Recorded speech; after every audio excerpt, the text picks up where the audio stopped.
ومن يرغب عن ملة إبراهيم إلا من سفه نفسه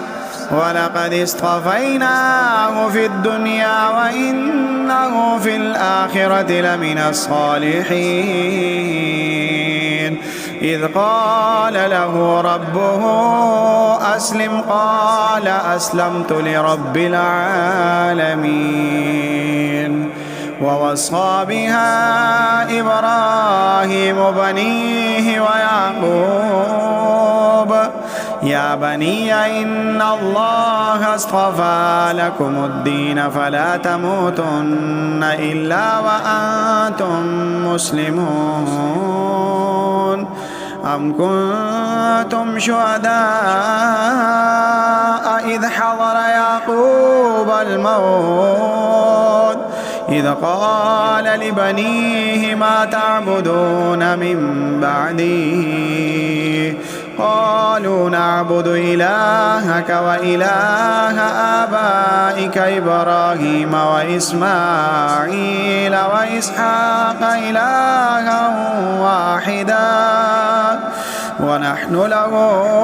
مسلمون تلك أمة قد خلت لها ما كسبت ولكم ما كسبتم ولا تسألون عما كانوا يعملون وقالوا كونوا هودا أو نصارى تهتدوا قل بل ملة إبراهيم حنيفا وما كان من المشركين قولوا آمنا بالله وما أنزل إلينا وما أنزل إلى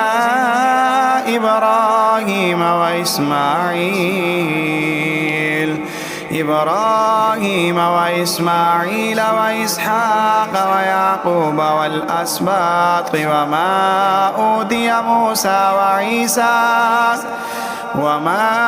أوتي موسى وعيسى وما أوتي النبيون من ربهم لا نفرق بين أحد منهم ونحن له مسلمون فإن آمنوا بمثل ما آمنتم به فقد اهتدوا وإن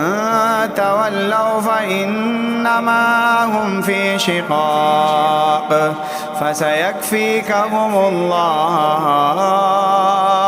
وهو السميع العليم صبغة الله ومن أحسن من الله صبغة ونحن له عابدون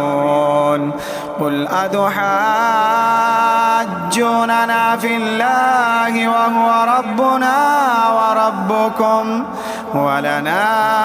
أعمالنا ولكم أعمالكم ونحن له